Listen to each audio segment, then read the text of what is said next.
President Trump's primetime speech to the nation focused more on campaign talk than, I guess, any real major announcement. Right, and there was also zero mention of the escalating tensions with Venezuela.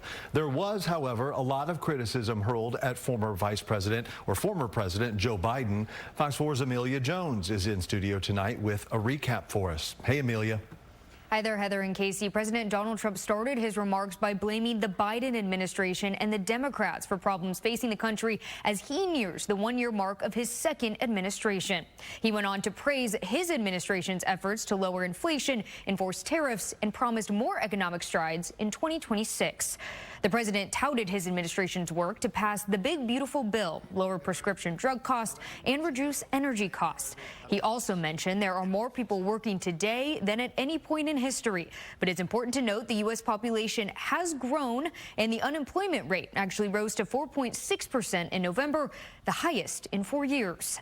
President Trump's remarks talked about securing the border and efforts to crack down on immigration. He spoke a lot about tariffs and how he believes they have played a big role in the country's economic success. He even shared the news that he plans to send members of the military a warrior dividend of $1,776 with the revenue from tariffs. However, that is not the president's money to spend. It's up to Congress.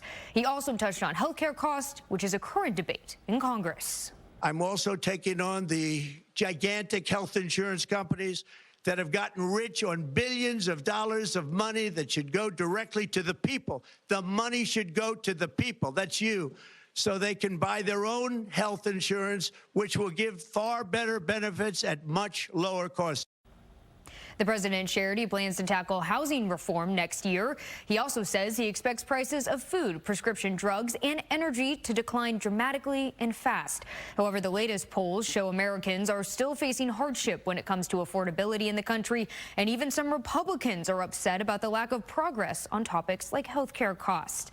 The president did not mention the current conflict in Venezuela during his address, but Congress took up the issue today. Members debated the issue on the president's power to use military forces against drug cartels and the nation of Venezuela. House Republicans rejected a pair of Democrat-backed resolutions. Heather, Casey.